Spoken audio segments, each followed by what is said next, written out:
In 2002, deep inside General Motors engineering labs, something bold was taking shape. Not a V8, not a small block, not even a V6. It was an inline-six, a layout most Americans had already forgotten, and one Chevy believed could replace the V8 entirely. On paper, it was brilliant, smooth, powerful, efficient. A modern answer to everything the old pushrod V8 couldn't do. But what almost nobody knows is, this engine didn't just fail, it quietly disappeared.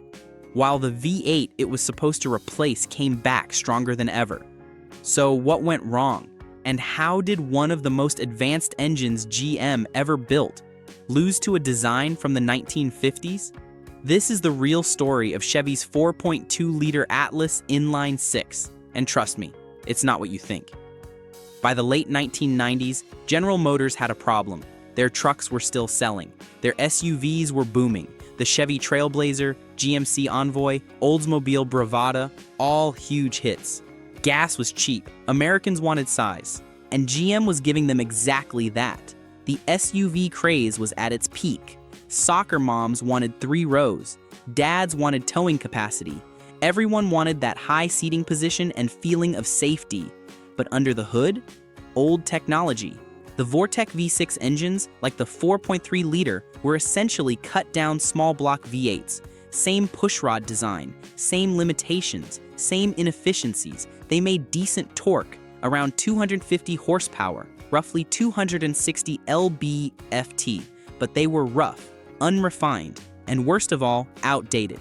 They vibrated at idle, they buzzed at highway speed, and they guzzled fuel like it was going out of style, which, at $2 a gallon, nobody really cared about. But GM's engineers, they were looking ahead. Meanwhile, competitors were moving forward. Ford was pushing overhead cam engines. Imports like BMW had already perfected the inline-six, smooth, balanced, and capable of high RPM. Jeep was still using their ancient 4.0-liter straight-six, and customers loved it. Loved the reliability. Loved the simplicity. Loved the torque. Even Toyota was refining their inline-six engines to levels of smoothness that American manufacturers could only dream about. So GM made a radical decision. They would build an entirely new engine family from scratch, not based on the small block, not based on anything they had before. A clean sheet design, the kind of project that gets engineers excited and accountants nervous. They assembled a team, gave them a massive budget, and told them to think long-term. They called it the Atlas engine family, and at the center of it was the 4.2-liter inline-six. The plan was ambitious. This wasn't just going to be one engine, it was going to be a whole family, 4 cylinders, 5 cylinders, 6s, all sharing parts, tooling, and architecture. Modular, scalable, future-proof. At least, that was the idea. On paper, this engine was everything the future was supposed to be. It displaced 4,195 cc. That's 256 cubic inches, with a 3.66-inch bore and a 4.01-inch stroke. It was slightly under square, built for torque, but still capable of revving. It used dual overhead camshafts, 4 valves per cylinder, variable valve timing on the exhaust side. This wasn't just a step forward, this was a leap. The cylinder heads were designed for maximum airflow. The intake manifold was tuned for broad torque delivery. The block itself was cast iron, strong, durable, ready for serious work. Compression ratio? Around 10.01 in early versions, higher than most truck engines at the time, which meant more efficiency, more power from every drop of fuel.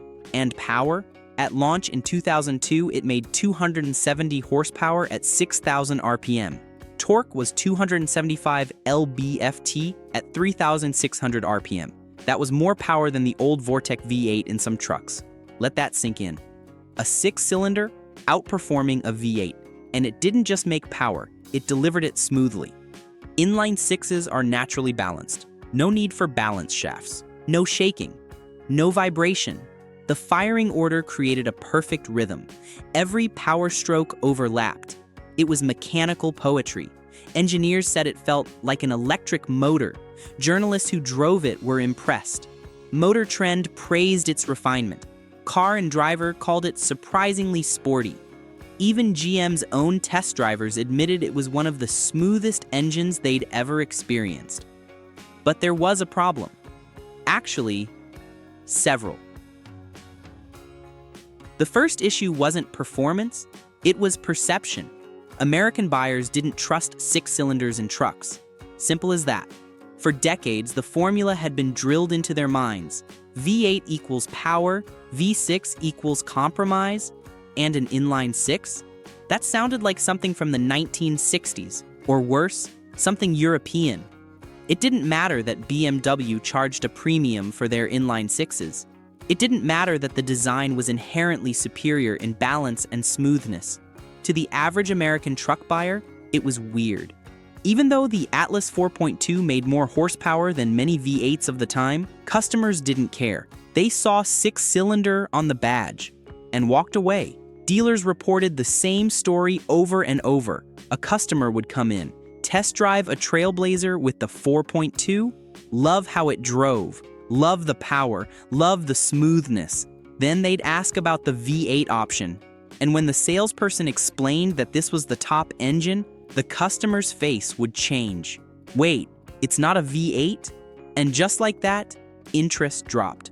Some would still buy it, but many walked across the street to the Ford dealer or waited for a model with the optional V8. But that wasn't the real killer.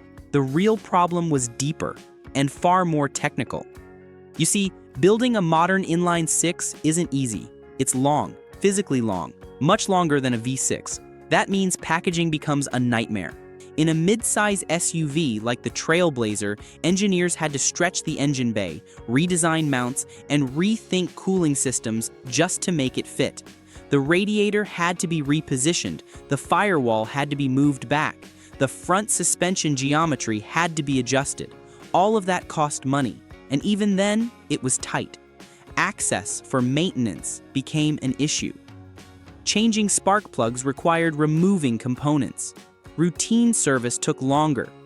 That long crankshaft, over 24 inches, introduced its own issues.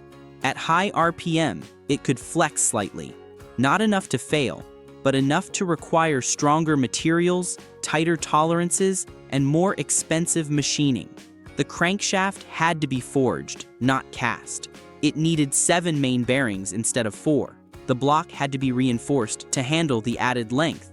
This wasn't a cheap engine to build, not at all. Compared to a pushrod V8, which had fewer moving parts and a compact design, the Atlas was complex. Dual cams, timing chains, precision components.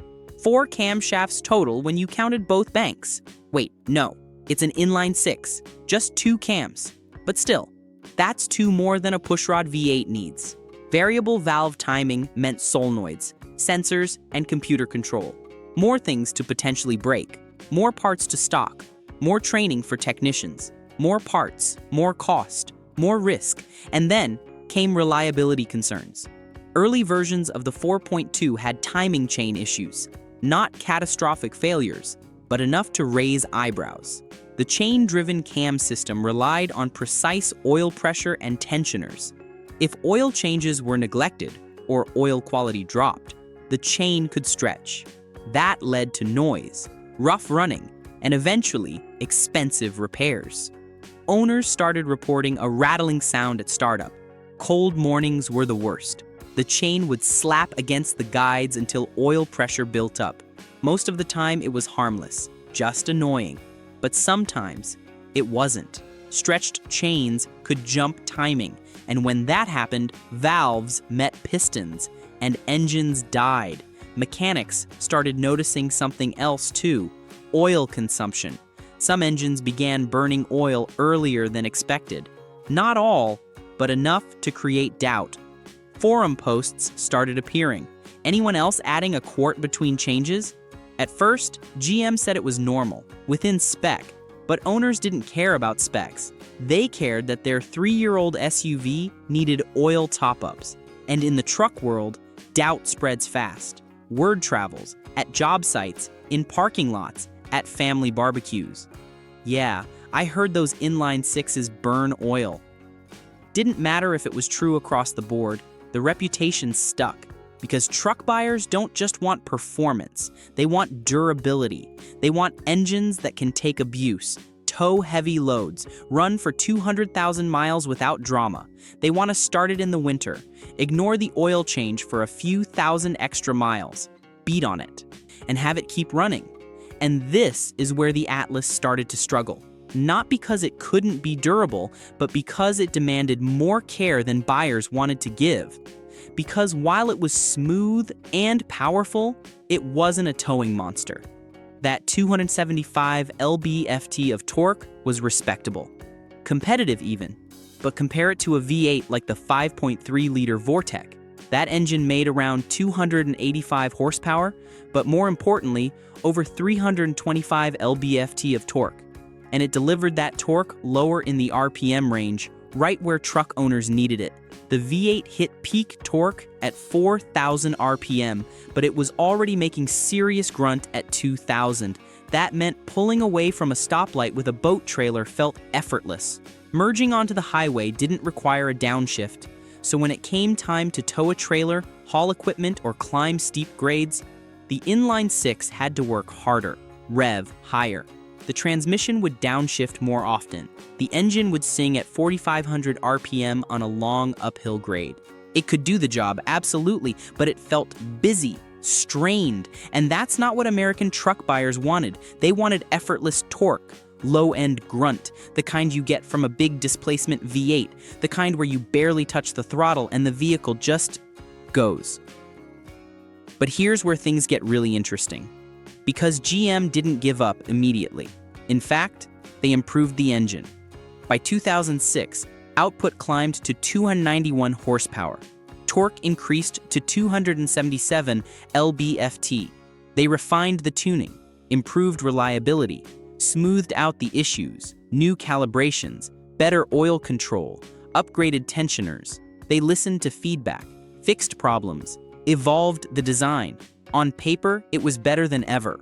The later versions were genuinely excellent engines, refined, reliable, powerful. Owners who kept them well-maintained loved them. Many ran past 200,000 miles without major issues. So why didn't it succeed? Because at the exact same time, GM was building something else. Something far simpler, far cheaper, and far more aligned with what customers actually wanted. The LS-based V8. Engines like the 5.3-liter Vortec V8, push-rod design, 2 valves per cylinder, simple architecture, the same basic layout that had been powering Chevys since the Eisenhower administration, but incredibly effective. With a bore of 3.78 inches and a stroke of 3.62 inches, it displaced 325 cubic inches. Compression ratio around 9.51. Horsepower, around 295 to 315, depending on the version. Torque, easily over 330 lb-ft, and here's the key. It was cheaper to build, fewer parts, simpler valve train, no overhead cams, no complex timing systems, smaller physically. The V8 was actually shorter than the inline-six, easier to package, fit in more vehicles with less modification, easier to maintain. Spark plugs were accessible. Ignition coils were right on top. Any mechanic in America could work on it blindfolded and already trusted by millions of buyers. The LS wasn't new, it was proven. Battle-tested in everything from Corvettes to Silverados. People knew it, understood it, believed in it. So while the Atlas Inline-Six was trying to prove itself, the V8 was just doing what it always did, working, reliably, consistently, effortlessly. And then GM made a decision that sealed the Atlas's fate. They started offering the V8 in the same vehicles. Trailblazer SS, Envoy Denali, Saab 9-7X Aero. Suddenly, if you wanted more power, you didn't have to live with the inline-six. You could get a 5.3-liter V8, or even the 6.0-liter in some models. And once that option existed, why would anyone choose the 6? By the late 2000s, the writing was on the wall. Fuel economy regulations were tightening, gas prices were climbing, $4 a gallon was suddenly reality. Customers were shifting toward crossovers, car-based SUVs that were lighter, more efficient, and easier to drive. The body-on-frame midsize SUV market was shrinking, and GM needed engines that were both efficient and scalable. The Atlas platform wasn't flexible enough.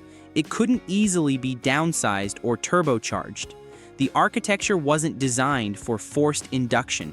The block couldn't handle the added stress without significant reinforcement. It wasn't designed for hybrid systems. There was no room for electric motors, no easy way to integrate battery packs. It was a brilliant engine, built for the wrong moment in time. It arrived just before everything changed, before turbocharging became standard, before downsizing became necessary, before efficiency became mandatory. Production began to slow, applications shrank. By 2007, it was only available in a handful of models. And by 2009, it was gone, quietly discontinued. No big announcement, no dramatic farewell, just gone, replaced by nothing. The vehicles either got V8s or were discontinued entirely. Meanwhile, the V8, it evolved. Cylinder deactivation, direct injection, better efficiency. The LS engine family adapted to every new regulation, every new demand. It went into sports cars, trucks, SUVs, even mid-engine Corvettes. The small block didn't die, it adapted. And today, it's still here, still powering trucks, still dominating the segment, still proving that sometimes the old way is the right way. So what was the real reason the Atlas 4.2 failed? It wasn't because it was a bad engine. In fact, technically, it was one of the most advanced engines GM had ever built. Smooth, powerful, innovative. It showcased what GM's engineers could do when given freedom and resources. But it tried to solve a problem customers didn't believe existed. Nobody was asking for a smoother truck engine. They wanted torque. They wanted simplicity. They wanted a V8. It replaced something people trusted with something they didn't understand. And in the truck world, trust matters more than innovation. You can have the best specs on paper, the smoothest power delivery, the most advanced technology, but if buyers don't believe in it, it doesn't matter. Most people think better technology always wins, but that's not true, not in the real world. History is full of superior products that failed. Betamax, Laserdisc, HD DVD, and now, the Atlas Inline-Six. Because the best engine isn't always the most advanced one. It's the one people believe in, the one they rely on, the one that gets the job done every single day, the one that fits their mental model of what a truck engine should be. The Atlas Inline-Six didn't fail because it was weak. It failed because it was too different at the wrong time.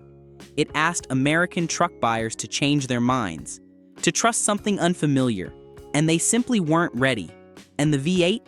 It didn't win because it was better on paper. It won because it was exactly what people wanted. Familiar, proven, trusted, everything the Inline-Six wasn't. And that's the hidden truth. The future doesn't always replace the past. Sometimes the best technology loses. Sometimes innovation gets left behind. Sometimes the past just refuses to die. Not because it's better, but because it's believed. If you enjoyed this story, let me know in the comments what engine you want to see next. Another forgotten experiment, a legendary V8, or a rivalry that changed everything. And if you want more deep dives like this, make sure to subscribe. Because the next story, it might completely change how you see cars forever.